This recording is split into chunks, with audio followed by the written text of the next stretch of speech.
Okay, everybody. We have two more sections to do for this initial period of 600 to 1450, where we started this school year.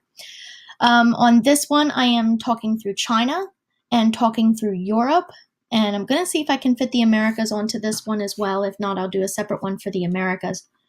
Now, in China, there are three different dynasties that we touched on either in the summer assignment or throughout the first half of the school year.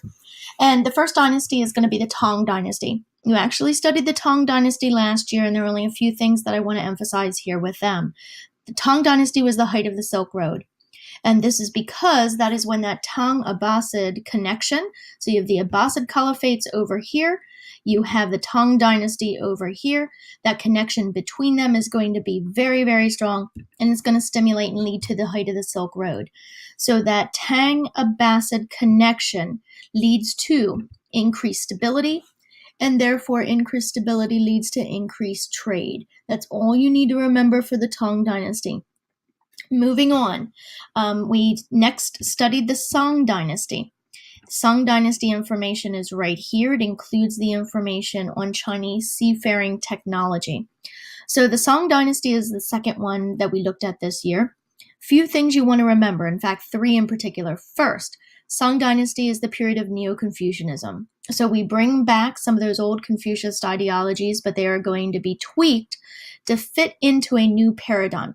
What is the paradigm?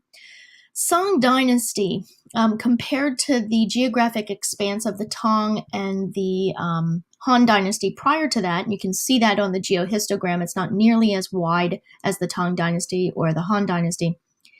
So you can see that the Song Dynasty, although very important and very strong, represented a period of decline in Chinese history. And China had to figure out a way to explain why they were not as strong as they were in the past. The explanation for that was Neo-Confucianism, this idea that they are being weakened due to interactions with foreigners, so that somehow they have diluted their pure Chinese heritage by allowing all of these interactions. So Neo-Confucianism is going to be an anti-foreign movement. It's going to want to keep out and lessen foreign control. This is the beginnings of the internal trade, focusing on that, the beginnings of the isolationist period for China. But it's also going to revamp the way they do things internally, so that instead of, in the civil service exams, for example, instead of focusing on the mastery of the ancient texts, coming out of your first three dynasties, your feudal period in China, which they look back to as a golden age in many respects. Instead of the civil service exams testing your knowledge of those classical works, instead it's going to be testing how you can apply some of those ideologies to real-life practical issues. So it's going to do a number of things with changing society, and even though there's going to be a focus on the top still, it's going to be looking at how to solve problems on a very, very local level. So there's Neo-Confucianism. The second major change is that there's going to be changes in gender. Gender hierarchies are going to become much more rigid during the Song Dynasty. This is when you see foot binding coming into play for the first time. So that women during the Song Dynasty in China are losing rights. Their relationship to men is changing. And then the final thing, probably the most important thing, is that Song Dynasty China really sets up for us our major pattern in world history regarding agriculture and the development of trade and commercial infrastructures. And it goes like this. More food equals more people equals bigger cities leads to increased trade and the demand for increased commercial infrastructure. If you remember in China, Song Dynasty, that all developed because of new rice strains. The new rice strains were coming from Southeast Asia. They were being imported into the southern part of China, which, remember, the southern portion of China, here we have it over to the side. The southern part of China is more agricultural. The northern part of China is more an administrative center. But it was the new rice strains and new techniques for growing rice that's going to lead to that population boom, which then leads to the bigger cities, and cities being not self-sufficient, needing to rely on agricultural zones outside of the city itself, is going to lead to a demand for increased trade. And as trade intensifies, commercial infrastructure needs to develop as well. So you see the first cash money being used. You see the first credit and checks being used in China. And you see a real development in geographic infrastructure like the canals and the transportation systems that allowed goods from the interior to move out to the coast. With that in mind as well, keep in mind that even though China is beginning to isolate, they still have most of the technology that is dominating ocean seafaring at this time. They have created larger ships, the junks and the zhongs, which allows you to carry just so much more in regards to the goods that you can carry when compared to any other civilization at this time. They're just such large ships, the junks, the zhongs. And then they've also developed the compass and things like that later the Arabs will pick up on, expand on, also create other things like the astrolabe. But over here, it's really Chinese domination still during the Song Dynasty in regards to seafaring technology. After the Song Dynasty, then we move up to the Yuan. Now, remember, the Yuan are also the Mongols. So the Mongols are the Yuan dynasty in China. So the Yuan dynasty in China is a Chinese dynasty, but it's also a Khanate, a Mongol Khanate. Remember, the Yuan are going to invade from the north and the west, and they're going to push the Song dynasty to the south, so that eventually you have the Mongols up here, the southern Song dynasty, but then they are also going to move further south and defeat the Song dynasty, and that's when all of China becomes the Yuan dynasty. During the Yuan dynasty period in China, the Mongols, the Chinese, are also going to try to invade Japan. They try to invade Japan twice and fail twice. And the Yuan, the thing to know about the Yuan is that the Mongols really assimilate into Chinese culture. And this was what the Mongols were doing everywhere they went. Remember, they had the largest empire at that point in all of world history. So you're incorporating much of this part of the world, right? Once you get to the Mongols. And everywhere they go, it's not so much that they are imposing their culture on the people that they are conquering, which is very much what happened with the Muslims. Even though you had dhimmi status with the Muslims, many people ended up converting. So you see with the Islamic caliphates, the spread of their religion, the spread of their culture. You do not see that with the Mongols. Instead, the Mongols are assimilating into the cultures they are going to, in this case, Chinese culture. Now, let's take a look at the Mongols in a little bit more detail. So up here we have the Mongols. Remember, they're developing in the 1200s. They're stable throughout the entire 1300s. But eventually those Khanates are going to become too large, and you're going to see a splitting up of the Khanates, into the Khanates, that you have the Yuan over in China, you have the Golden Horde over here in Russia, you have the Chagatai down here, and the Khanate over here. So those are your four Khanates. Before we get to that, I want you to remember as well why Genghis Khan was able to unite the people that would eventually become the Mongols. So Mongol society prior to this was very much tribally based, and Genghis Khan, through military, but as well as the use of various other forms, is going to be able to achieve dominance among these tribes and become the Great Khan, or Genghis Khan. So one of the main things that he does is he removes advancement in military rank or society in general. He removes that from being something that's based on who you are regarding your family. And instead, he makes advancement based on merit. So that if you're good at a certain job, that's what gets you that job, not who your father was or who your brother is.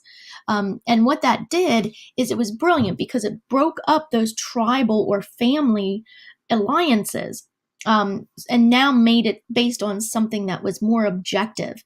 And he knew he had to do that in order to break down those tribal affiliations so that he could create something larger, so that he could create this empire. Now, as this empire spreads, you see a number of different things happening. The reason why they can spread so much, their dominance, their military dominance, is in the use of a cavalry. At that point, cavalry, the use of horses, people mounted on those horses with saddles that have stirrups, the stirrups giving greater stability so that you can hold bows and arrows while you are actually riding. It frees up your hands once you have stirrups on your saddles. The combination of these new technologies and the dominance of the cavalry is going to reign supreme until you have gunpowder and warfare become your dominant form of military. So this is going to remain dominant until you really get to like the 1600s and things like that, with gunpowder empires. And an excellent example of a gunpowder empire, actually, we didn't mention this in class, but it is the Ottoman Empire. That's one group that you really see using the new technology of gunpowder in conjunction with cavalry and other things to kind of supplant this older use of bows and arrows and cavalry and stirrups and so forth. Now, the Mongol advancement is probably our best example of something you read about for the summer assignment you studied last year. And what I'm getting at here is that it's an excellent example of the theories that come out of this new work called universal history. And if you remember, universal history was one of the first histories of the world to actually consider the entire world, but more importantly, identify the cyclical nature of history, the way things repeat, the process of cause and effect. It's the first one to take those types of social science thinking skills and apply it to history in the world around them. So that what you see in universal history, the example given to us is that nomads often invade. And once they evade, they assimilate into settled life. But then over generations become more complacent, become settled, and leave themselves open to attack by another later nomadic group that's going to come in and start the cycle all over again. Now, the important part about this is that nomadic people, and we need to emphasize this because I don't know if you really get this during your first year as freshmen, but it's crucially important throughout that period in history and into this one, is that nomads are the mechanism of change throughout this period. Why? Because they, by far, more than anybody else, are the groups that are moving around. And remember what that means. If you have semi-nomadic groups who are moving, what are they constantly doing? They are constantly spreading culture, ideas, technology. So nomads and nomadic cultures are by far one of the most important groups during this early period. And the Mongols are probably our best example of that for this part of the school year. Now, the last thing I want to talk about, or two last things. First, as the Mongols create this huge empire, just like down here with the Song dynasty just like down here with the Tang Abbasid period, a stable empire is going to lead to increased stability in trade. Anytime you have war, trade breaks down. Anytime you have stability, trade increases. And once the Mongols are able to conquer all these regions and create a stable empire, trade increases. So we call this period of reinvigorated trade the Pax Mongolica. And remember some of the new technologies that they're developing. Down here we can see them, caravans and caravanserais. So remember what the caravanserais were, basically hotels, fortified hotels that would keep merchants safe as they moved this great, huge distance along the Silk Road, during which you could be open to attack by many different groups. So the caravanserais kept them safe. And remember the types of goods they're trying to transport: silk, tea, porcelain. Those are your big three. And you see the Silk Road being the thing that actually links China to the rest of the world via land. Indian Ocean is the thing that links China to the rest of the world via sea-based trade routes. Silk Road is the thing that links China to the rest of the world via land-based trade routes. So once again, though, it's all about China. Everybody wants China's stuff. Okay, and finally, the last thing I want to mention is the impact that the Mongols are going to have on Russia. And this brings in some of the later information that we studied on Russia, but it was actually happening during this period. So that during this period, 600 to 1450, you see the rise of Kiev. So the Kiev empires are over here. You see the rise of Kiev and Vladimir. Vladimir is going to be the first one. This is a legacy of the Vikings. They are going to be the first ones to kind of stabilize Russia, create a system of cities and trade within this part of Russia, and moving along up and down those rivers. Then you see the Golden Horde coming in. So then you see the Golden Horde coming in via, this is the Mongols coming into this part of the world, attacking Russia. And remember the brilliant manipulation of the princes that the Mongols used. They create that prince among princes position that would be able to gather taxes and things like that. And what that does is that forces the princes to now start to fight one another for that position, for that honor. And in essence, though, what the Mongols are doing here is they are keeping the princes fighting one another so that the princes don't unite and fight them, right?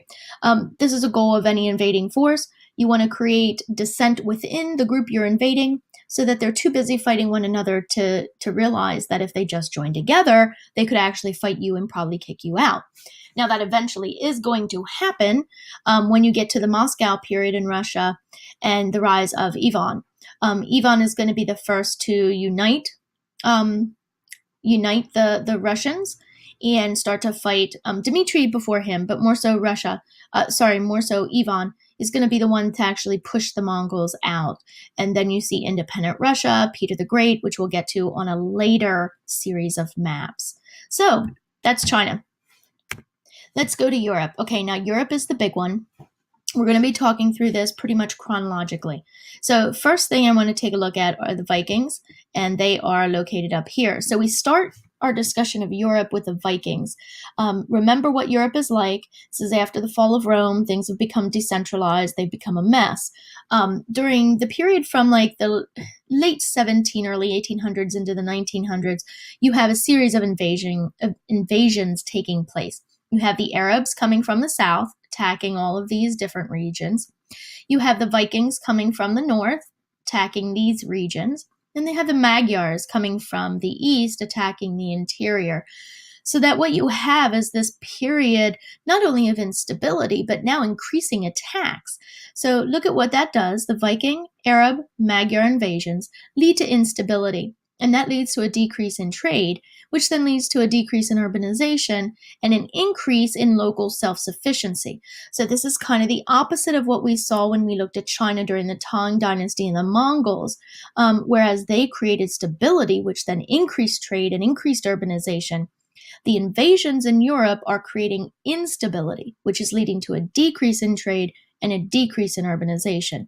Now, we also say it leads to increasing local self-sufficiency, because once you are disconnected from larger trade routes, you better be able to make what you need to survive. And if you'll remember, this is where we started our section on Europe with the Viking attacks, and you guys had to determine ways to protect your village. So if you remember the village activity, where you had to design battle plans and stuff. In essence, what you created when you organized your society was that you created a feudal system. And it makes perfect sense because that's what Europe created as well. So the feudal system was suited to the instability and decentralized nature of the period. And the feudal system itself, although not perfect, brought increased trade because it brings increased stability. So the feudal system itself is going to bring stability to the chaos, which is Europe. And the feudal system then is going to lead to increasing stability, increasing trade, and increasing urbanization. Now, the Vikings in particular, though, bring those types of things to Russia. And this links back to what I said about the Kiev period and Prince Vladimir. So that the Vikings are coming down through the rivers, setting up Kiev down in here, and that they are going to create instability, urbanization, and trade in that part of the world. Remember why they're able to do all these invasions, though, and set up civilizations in parts of the world like Russia. It has to do with their ship technology. Remember their ships, the longboats were able to sail in open oceans, but they were also able to sail down rivers. So that they were shallow enough that they could actually sail down these less deep rivers and stable enough to be able to sail in the open oceans. This was a major technological advancement. In addition to that, they were also they were light enough that they were able to pick them up and move them across land. So this ship that they developed, the Viking longship, is kind of this multifunctional transportation vessel that is unparalleled throughout the rest of the world. We talked about China having the junks and the jongs. The Viking longboat is superior for movement, not necessarily carrying capacity. Chinese junks and jongs would be have greater carrying capacity, but the maneuverability of the Viking longships far exceeded anything else in the world. And then also remember their weapon innovation, very simple tools like the axe, the Dane axe, things like that, the throwing axe, but using them in really innovative ways. And remember, the Vikings had developed iron smelting as well with the bogs, the peat bogs. In essence, though, because they're setting up civilizations and they're also attacking places like England and France and things like that, we really need to consider the Vikings not only raiders, but traders. So that very much like the Mongols, they assimilate into the regions that they're moving, and then set up very extensive trade networks. So what begins as a destabilizing force actually leads into a major factor that will increase trade then eventually. Now let's take a look at the feudal system in general, and I want to look at just this section over here. So we'll come back to a different section a little bit later on, but I want to look at this section over here. Okay, so what was feudalism? I just want to refresh your memory that after the decentralization, or after the fall of Rome, you have decentralization. Things are very localized, self-sufficient. This is the point in time when land began to equal power because only such a small percentage owned land. Remember what the hierarchy was: king, lord, knight, peasants, and the peasants separated into freedmen and into serfs. And this is a system of mutual obligations. Yes, the king and the lord and the knight have more power, have access to land, but they could not survive without the peasants. So there's mutual obligations back and forth. Also remember the reasons why the freemen develop. As the population increases, no longer can you have everybody working on the farms, or at least on the farms that had already developed. So you have this excess labor that develops that has to do something else now. And they're going to do two things. One, they're going to leave the village and start to farm on the outsides of the village, cutting down forests and things like that to extend the farmland. The only reason they can do that is because of new agricultural technology coming from the Arabs. But the reason they're going to be allowed to do that by the king, the lord, and the knights is because they have too many people and not enough work. So they need to clear some of that land. But what that enables those previous serfs to do is leave the manor. And remember, the serfs, what distinguished the serfs from the freedmen is that they were tied to the land. They could not leave without permission of the knight, the lord, or the king. They had very little freedom. They were virtual slaves. Whereas the freedmen are being allowed to pursue other things because they're simply excess labor. The feudal system doesn't need them anymore to produce agricultural goods. So that is the origin of the freedmen population. And that's what feudalism is doing. It's bringing stability by creating these mutual obligations for safety as well as for survival. Now, during the same period that the Vikings are attacking, you also see, once again, the attacks of the Arabs down here. So the Reconquista is going to be something that the Europeans start to do in the 1700s, but don't fully accomplish until the 1400s.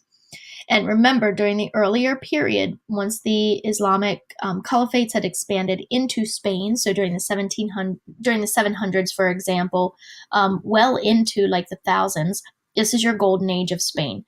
And remember what that was like.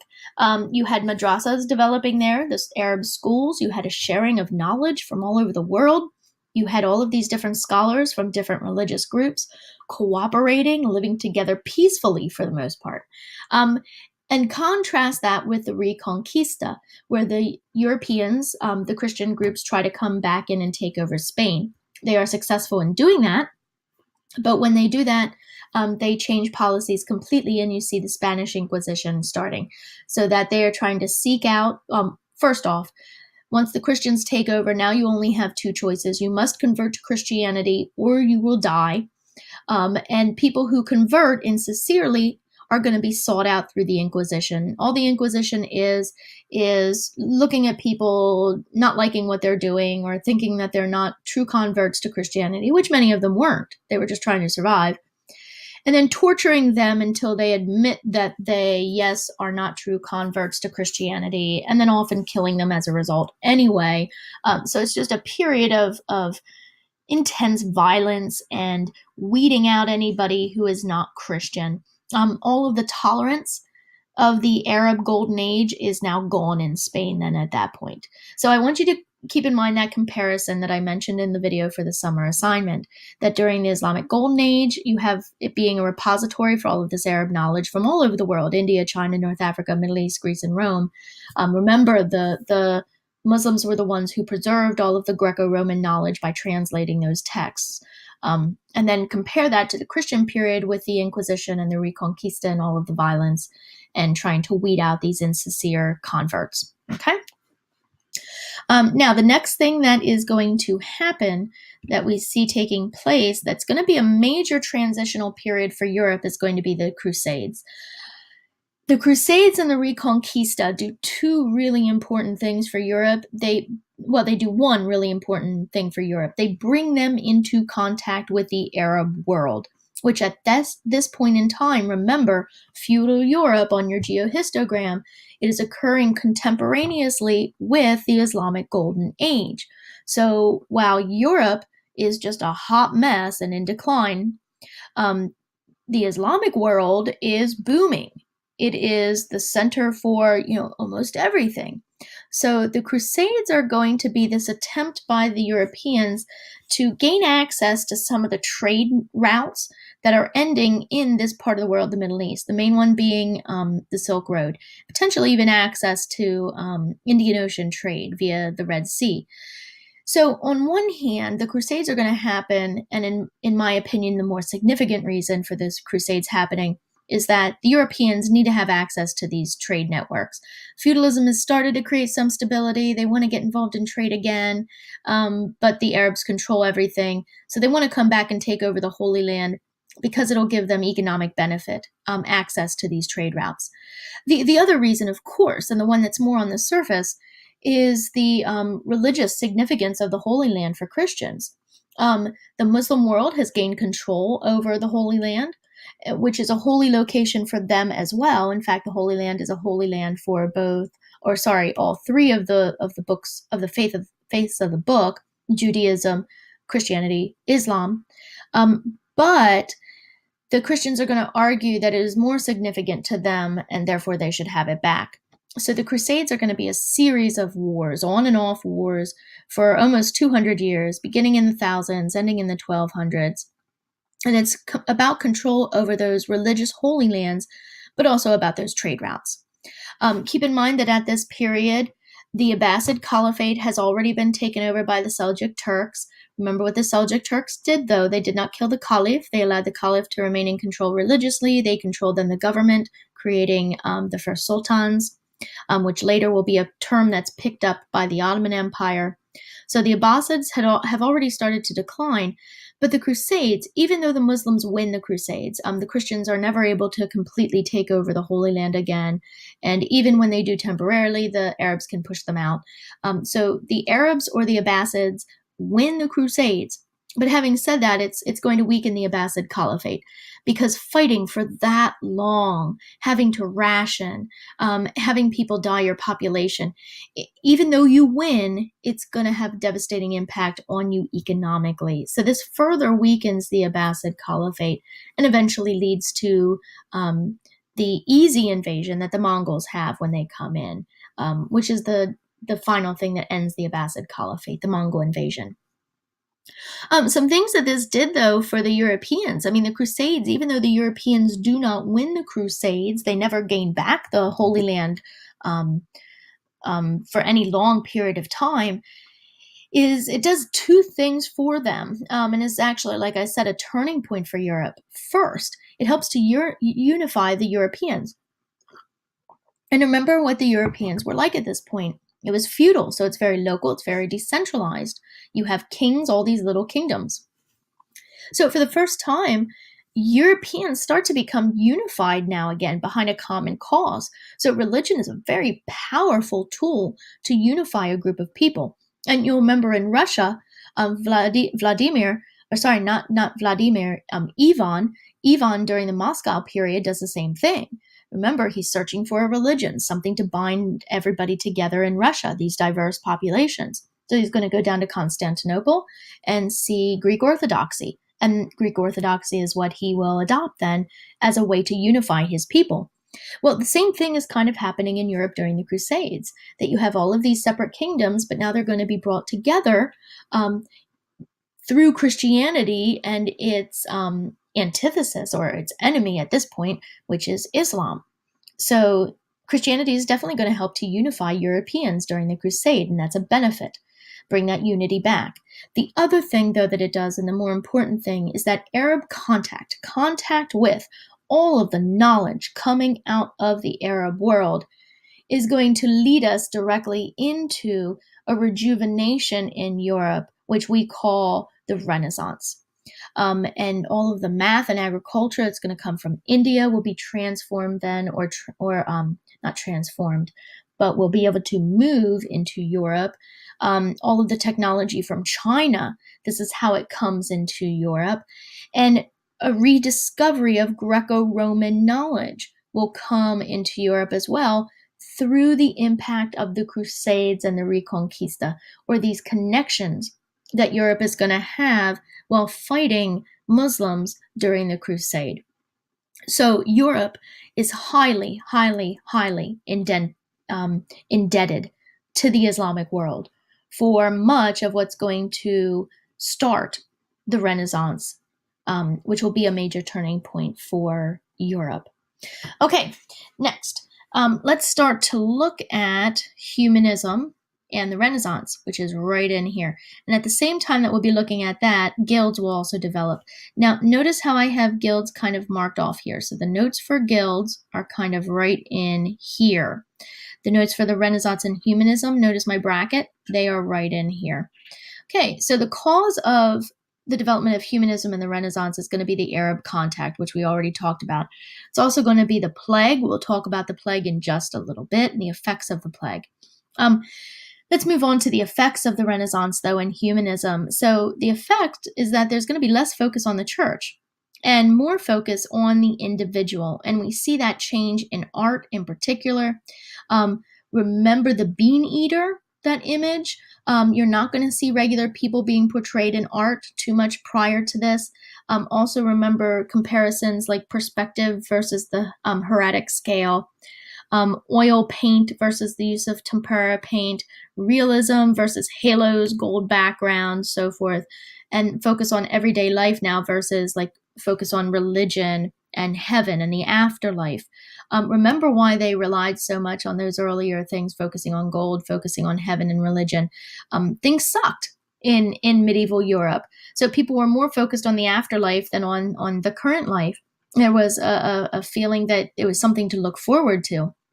But once you have stabilization occurring in Europe, and very much as a part of feudalism and the stability that those mutual obligations brought, you start to see life improving. You start to see trade increasing again with that increased stability. So life is becoming good again, and you see that being portrayed in the art, and less of a focus on the church and the afterlife, and more of a focus on individuals that you saw, for example, during the Greco-Roman period. You also see this, though, not only changing in art, but also changing in literature. You want to go back and look at what we did earlier. On one of the exams, and I think I passed this information out to you as well, we looked at the work of Beowulf and compared it to the work of Petrarch. Beowulf was focused on kings, the acts of kings, and it was mythical, kings fighting a dragon. So it was all about the kings and the religious glory that comes along with defeating enemies and things like that. Where versus Petrarch, which was a poem about this girl that he loved, it was very much about individual feelings and being human. And you can see the transition, therefore, not only in art, but also in literature. The other difference, Petrarch is writing in the vernacular. So often things are going to be written in Latin, but Petrarch is writing in the vernacular so that regular people can read it. So you see that shift as well. And then also notice or refresh your memory about the difference between the Northern Renaissance and the Southern Renaissance. We did the PowerPoints, so you can go back and look at those PowerPoints and compare the artistic styles between the North and the South. Remember, in the South, they were closer to the Pope, so things were a little bit more traditional, a little bit more controlled. And we have people like Michelangelo, Donatello, the Ninja Turtles, right? So we have them in the South. But then in the North, we have the really kind of weird things starting to develop, remember? So you have the really kind of strange symbolism, religious symbolism of people like Bruegel and Bosch. So go back and look at those. And then we see a parallel once again, just like I mentioned up above, in literature. So in the South, we have Machiavelli, who is writing in Italy, where you have these separate kingdoms, closer to Rome. There's a lot of infighting, a lot of political intrigue, and he's going to write The Prince, which is all about getting people to follow you through fear and strength, right? And then that's compared to Sir Thomas More, who is writing Utopia. And the further you are from the controlling mechanism, in this case, the Catholic Church, the more freedom you have to envision things other than they are. So Sir Thomas More creates this ideal utopia where everyone has a job, everyone helps one another, they cooperate. If you go back and look at that, it's not particularly communism, but it's kind of this utopia that's in many ways very similar to what Karl Marx will envision happening after the fall of capitalism. So you see, once again, not only in art, but also in literature, some of the changes that are taking place at the time. And then guilds. At the same time that the Renaissance and humanism is developing, having these repercussions in society at large, you also see guilds developing. So guilds are developing a new class structure and increasing the power of merchants. Remember what the guilds do as well. They regulate who can trade, so who can become part of that group through the apprentice, journeyman, master system. They regulate what is produced. They regulate the quality of the good that's being produced. And then they also regulate how much is being produced. So they're really kind of regulating all aspects of trade and of commerce. Now, to consider these changes, though, we kind of have to look at what the relationship was between the church and the monarchs. So let's take a look at that. If you remember, church and monarchs at this time were your two dominant forces in Europe, and you see both cooperation and competition between the church and the monarchs at various points in time. If you remember, we did that thing where we looked at all of world history and said kind of who dominated over time, that early on, maybe it was religious leaders. Then you have a period where it's more secular. Then with the trade diasporas, maybe you have religion as well. But at the tail end of this period in Europe, you start to see the rise of monarchs again and the decrease in the power of religious leaders, and particularly in regard to economics. So let's look at the church first. They were dominant during the Dark Ages, and this was once again because people really looked to the church because things were so bad. They changed their attitude toward trade over time, and if you remember, initially they were very, very negative toward trade.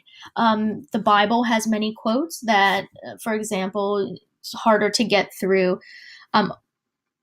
It's easier to take a camel through the eye of a needle than for a rich man to get into heaven. Yeah, that's one quote, or close paraphrasing of a quote from the Bible, indicating really that negative attitude toward trade and toward wealth and toward merchants in Christianity from the very beginning. And that makes sense when you consider the origin of Christianity as being a religion of the poor people in the Roman Empire.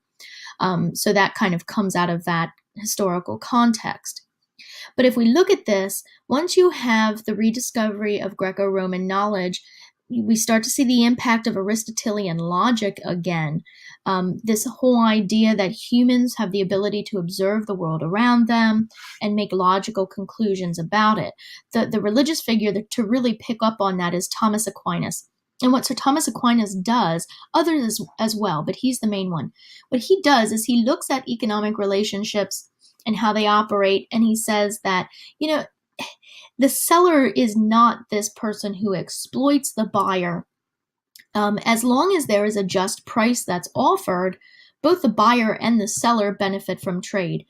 What does that sound like? That sounds very much like Adam Smith and capitalism. So none of the things that Adam Smith came up with were new. There were elements of it in previous civilizations throughout world history. It's just that Adam Smith is going to identify them all. Sir Thomas Aquinas, with his concept of the just price, is hitting on what Adam Smith later will talk about in regards to, both people benefiting from trade, the buyer and the seller. But Aquinas is one of the first in Europe to actually bring that up again. Also, I want you to remember the role of Jews during this time period.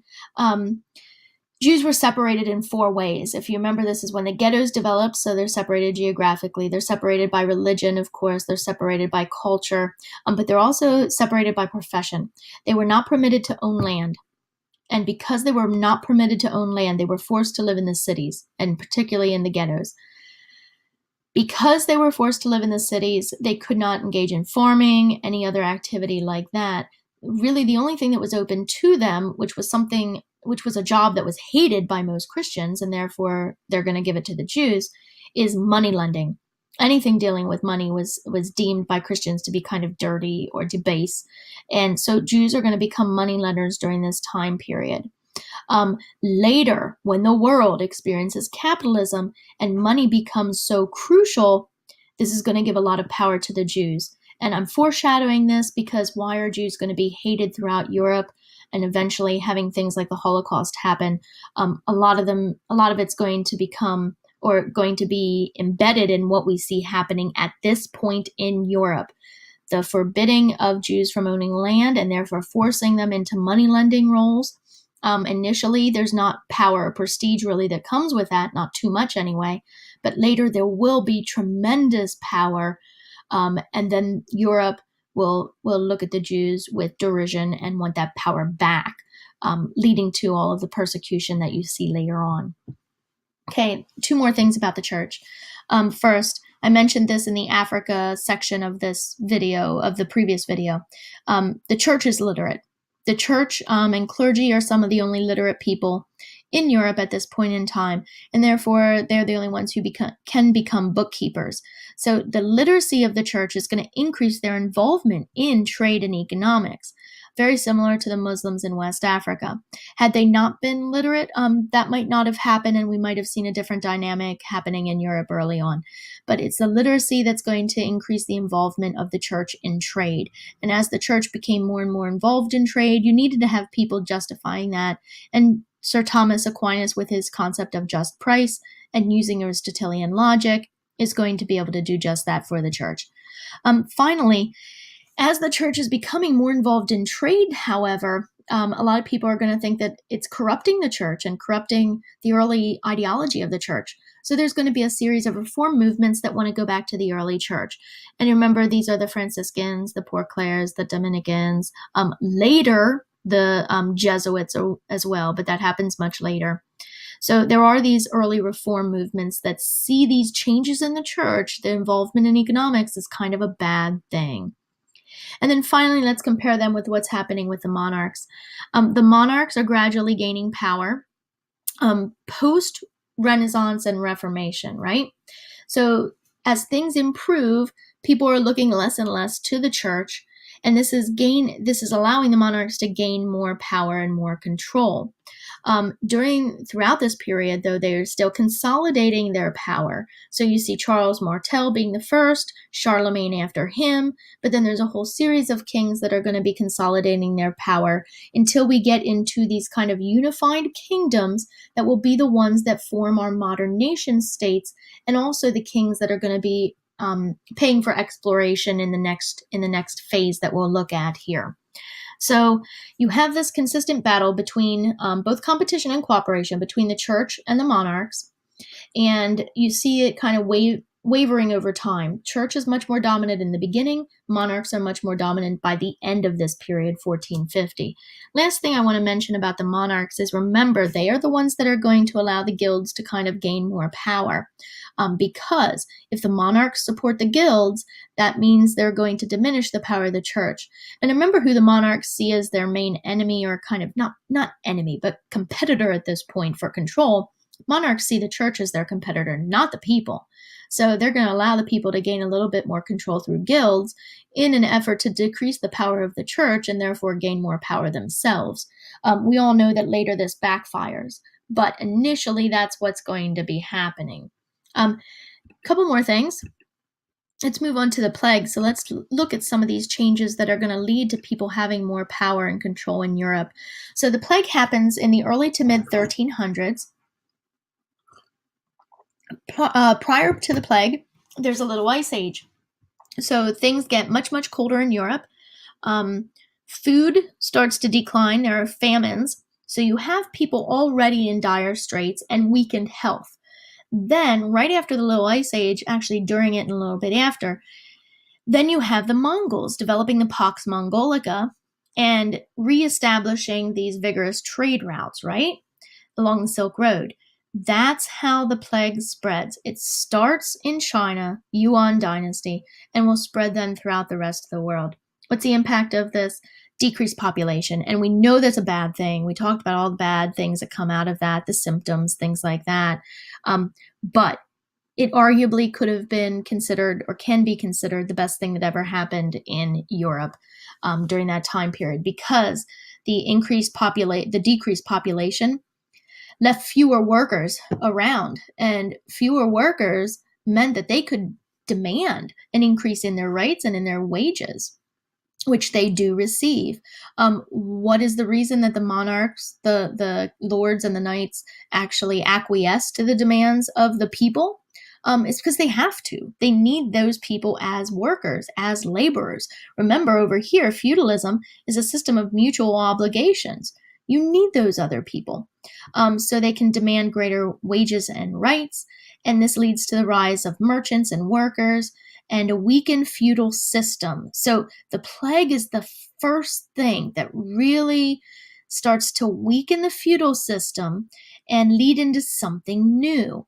Now, keep in mind, feudalism over here. So feudalism stabilized Europe. So initially, feudalism is a necessity for stabilizing Europe. But to move on to the new phase of things, which is going to be these larger kingdoms moving into empires again, and then eventually capitalism, and as we'll see in the next unit after the midterm, nation states.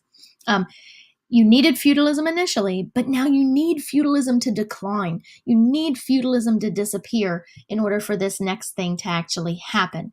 And the event that triggers that is the plague. So let's look at the reasons for the decline of feudalism. First, you have Arab contact, which is going to bring new agricultural techniques and less of a need for agricultural labor. You have the plague. You have political revolutions, people being seen as the source of legitimacy, which of course we talked about later, but that really begins with the Renaissance and humanism, this focus on individuals. Finally, you'll have the Industrial Revolution, which really spells the end of feudalism in Europe. This idea that land equals power, that no longer holds true. Production and control of resources and manufacturing equals power now, not land. So this section right here kind of brings together all of our units in the first half of the school year. That what we've really been studying when it comes to Europe is all the reasons that are going to lead to the decline of feudalism, which you have to have happen for nation states and industrialization to take hold. But it begins with the Arab contact, with all of this new technology, all of these new ideas, stimulating humanism and the Renaissance, among other things. Then you have to have the plague, where people are in demand because there's so few of them left, and that's going to increase their rights and their wages. And then those things lead into the last two chapters we did, Political Revolutions, Chapter 16, Industrial Revolution, Chapter 17. Let me see here. I think there's one more thing that we need to talk about for Europe, and it's the Hansa. So the other thing we want to look at that's happening after the plague. So after the plague, we see the rise of guilds. They're becoming more significant because the people are starting to have more power. We also see the rise of groups of merchants, groups of guilds working together. And our best example of that in Europe is the Hanseatic League, and they're operating up here in the Baltic region. So 1300s is when they began. This is really a trade alliance between cities. Now, what does that sound like? Make the connection here. It's the same as the Swahili trading cities. So our two examples of trade alliances between cities that align themselves economically but not politically are the Hansa and the Swahili. And this is going to allow them to compete with some of these large land-based empires. Now, the Hanseatic League is both a sea-based trade network and a land-based trade network. So unlike the Swahili coast, which is basically up and down the coast operating in open waters, the Hansa is operating in these waters, but they're also going down into Russia, they're going down into Eastern Europe, so that you see land trade routes as well as sea trade routes becoming part of the Hansa trade routes. And of course, very much like the Swahili in the way that they operate. I lied, there's one final thing. The Reformation. Final thing we had to look at with Europe was the end of church, or not the end, but the diminishing power of the church when it came to secular aspects like economics and politics. So that the church is going to become something, once again, based in religion, not so much involvement in politics and economics. And what's going to do that is the Reformation. So the Reformation is happening in the northern part of Europe. Remember, the part that's furthest away from the center of Catholic control, which is the Pope in Italy. And it's going to be a challenge of the Catholic Church. Your main figures are going to be Luther, Calvin, Anglicanism. Remember, Anglicanism is King Henry the Eighth. Anglicanism is the only one that's more about politics than religious doctrine. Remember what King Henry the Eighth needed? He needed money, and he needed to have a son. Calvinism, the key thing to remember about Calvinism was predestination, this idea that good works did not determine whether you got into heaven, but that in fact God had determined before you were even born whether you were going to heaven or not.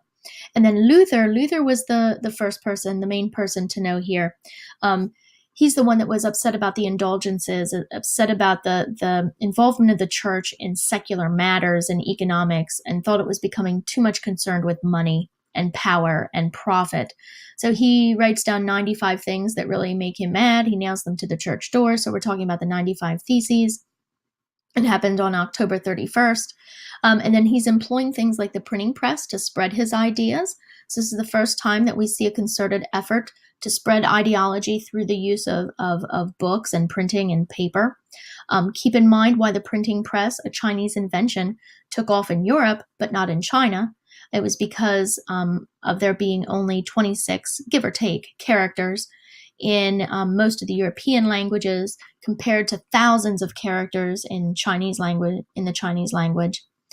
And then as a response to this Reformation or breaking away, and remember, Protestant Reformation, Protestant protest, Reformation, reform. So the two main things they were doing was protesting and reforming, breaking away from the Catholic Church. In response to this, you see the Catholic Church having a counter-reformation, where they get together and they decide, well, now maybe we have gotten away from church doctrine. And so you see a reinvigoration of the reform movements that we talked about earlier, Franciscans, Poor Clares, Dominicans, and this is where we see the Jesuits being developed, which is going to be a major missionary group that will come to the Americas, go to Asia in the next phase of world history, the 1450 to 1750. And the final thing to remember, particularly about Martin Luther, but more in general, the Reformation in its entirety, it's going to be supported by the local princes or the local kings here in the north. Why? Because they see this, remember what the major competition was here, church power or monarch power. So the monarchs are going to see this as a way to weaken, once again, the power of the church. Just like guilds are going to be a way, if you support guilds, it'll weaken the power of the church. If they support and embrace the Reformation, it'll decrease the power of the church as well. So this is Europe in a nutshell. I'm going to stop here, come back, and then do the Americas. And then we'll move on to the second series of videos, the ones about 1450 to 1750.